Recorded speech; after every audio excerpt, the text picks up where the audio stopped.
Hello YouTubers. Today we're going to learn how to cheat the governor on a 79cc Predator. Pick these things up at Harbor Freight for $100. They're strong running little motors. They're, basically little 4-stroke winders, but pulling the governor out of them, it's not a good idea. Even if you get the billet flywheel, the internals on these things are really light, sloppily made. I just don't recommend it. Trying to run one anywhere you might run downhill, you're gonna overrun it and risk blowing it. So we want to cheat the governor, and I can show you how to do that in just a few simple steps. The only parts you're going to need: 1/4-inch self-tapping screw, zip tie, coat hanger. It's got to be pretty resilient. This is an example of one that's had everything taken off of the original linkage. This is where the governor's been removed and resealed with a bolt. You will not be doing that. You're going to leave the original governor rod and the attachment throttle linkage on it right there. So it will look something like this. This is the back side of the governor rod with its bracket, and leave that alone. Normally, this rod right here goes into this portion of the butterfly and is connected to the actual governor itself. That's what operates the throttle. When the governor is hit by the spinning rings on the inside of the motor, it moves that rod and pulls your throttle back closed. So we're going to disconnect this from the governor completely, take it off. You will need to make a new one that is a little bit longer. I'll show you how much longer in a second. The new rod needs to be between 6 1/4 and 6 1/2. You'll have to figure it out exactly for yourself once you get your bends done. You want to do your bends exactly like the original rod, just longer. This piece right here, this little flap cap, this pressure washer, and this spring is all you keep off of this original piece. You will drill a hole right here.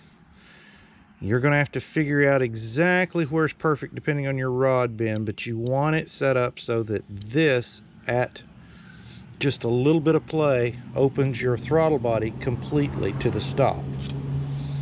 Don't worry about hooking up the springs yet. Just make sure you get your play perfect on that rod. Once you do that, you drill a hole right here. That's where the self-tapping screw goes. And that's going to hold your cable from your throttle. You have an option, if you want to drill a second hole right here below this spring return hole, just in case you need it to put a return spring on. Sometimes the original is not strong enough, depends on your throttle run. The zip tie goes through this spring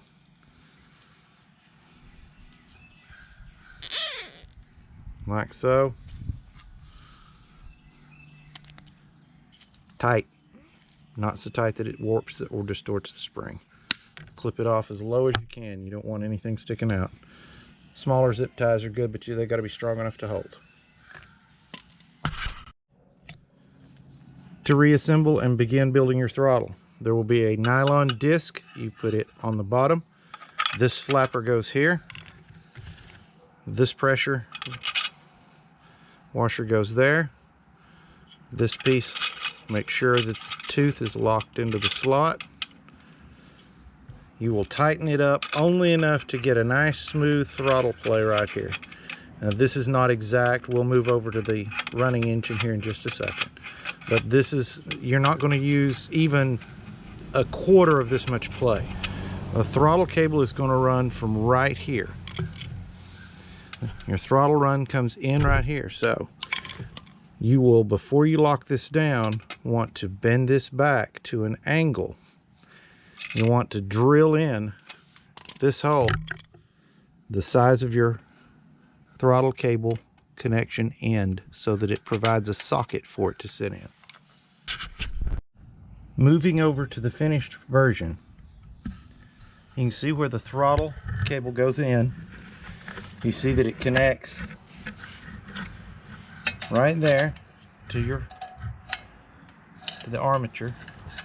And you can see right here where our other hole is drilled, which moves your rod from this, which is the governor rod you're looking at on the version you've got, over to your actual armature. It isolates it from the governor. As you can see, you can follow it back. It runs the throttle body wide open. It goes to a complete stop. Now, the return spring that ordinarily would have been connected to this spot right here, we have left connected to the outside of the throttle butterfly over here to this armature.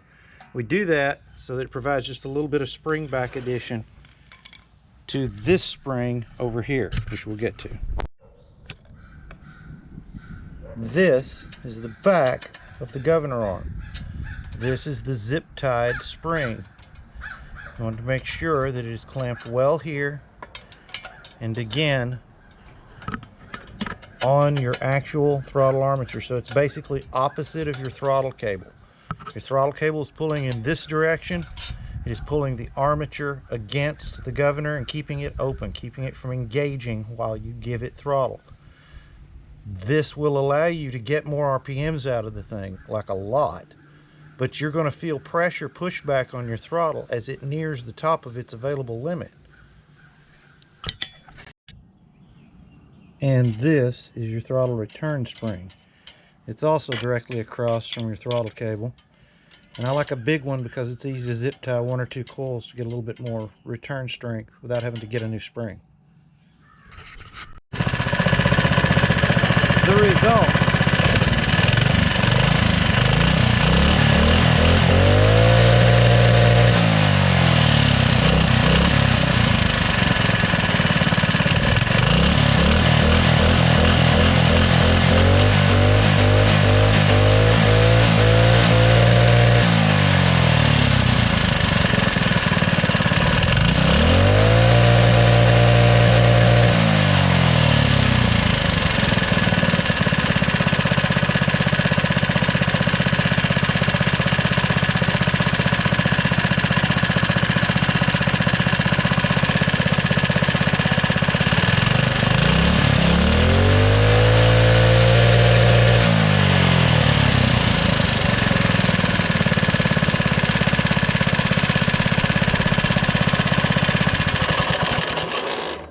So that's it. You cheat the governor, you get a few more RPMs. I feel like it's got quite a bit more pull at the very top. It doesn't try and pull your throttle back closed on you. You just feel the pressure up there at the top and it stops it from blowing up. And that is the 79cc Predator governor cheat and how to set up a throttle linkage. Hope you enjoyed it. Don't forget to hit like and subscribe. All trike content, no ads.